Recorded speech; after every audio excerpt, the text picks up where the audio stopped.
எங்க மிதந்துருமோன்னு பயப்பட வேண்டியதால இருக்குது. ஆமா ஆமா வீட்டுக்குள்ள உள்ள இவங்க பதுக்குன பணத்தை எல்லாம் மழைநீர் குழாய்க்குள்ள அடைப்பி வச்சிருப்பாங்க. அதனால தண்ணி பெருகிருச்சு. நீங்க வீட்டுல இருந்து இங்க வரணும்னா போட்ல வர்றீங்க, இல்லைன்னா போட் வாங்கி வச்ச கதை எல்லாம் தான் தெரியுமே. எல்லாரும் ரெடியா போட்டே வாங்கி வச்சிருந்தாங்க. போட்ல தானே வர்றீங்க. வாங்க வாங்க. மழை பெஞ்சான்னு தான் சொல்லுவோம். அதான் மழை பெஞ்சாலும் போட்ல வருவீங்க.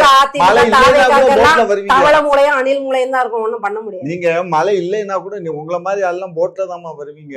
நாங்க பிளைட்ல வருவோம். பிளைட் சொன்ன மாதிரி பிளைட்ல வருவீங்க, ஹெலிகாப்டர்ல. ஏன்னா அவ்வளவு காசுமா, எங்க இருந்துதான் அது தொண்டர்கள். இன்னொரு விஷயம்டா, நான் சின்ன பிள்ளையா இருக்கும் போதுதான் துண்டை இப்படி வச்சுக்கிட்டு தோல்ல போட்டு இப்படி இப்படி ஆட்டிக்கிட்டே வருவானுங்க. கால்னா அரைனா அந்த காலத்துல போடுவானுங்க. அது இந்த கம்யூனிஸ்ட்காரன் ஒரு டப்பாவை குலுக்கிக்கிட்டே வருவான். அவனுக்கு ஒரு கொடியை ஒண்ணு வச்சுக்குவான், ஒரு டப்பாவை குலுக்குவாங்க. அதுல காசு போடுவானுங்க. திமுக காரன் கருணாநிதினு ஒருத்தர் இருந்தாரு, அவர் பிச்சை எடுப்பாரு. இப்ப டப்பால ஓட்ட போட்டு கடை கடையா போய் பிச்சை எடுப்பாரு. போட்டோ காட்டட்டுமா? ஆமா, அந்த பிச்சை எடுத்த பிச்சைக்காரன் தான் இன்னைக்கு வந்து அக்கனையா ஆண்டுட்டு நாங்க பிச்சை எடுத்தோம்னா கட்சிக்காக இல்ல, சொந்த பணம். அப்படி பிச்சை எடுத்து சம்பாதிச்சா சொன்னாருல, பிசினஸ் இதெல்லாம் அமைச்சர் பதவியில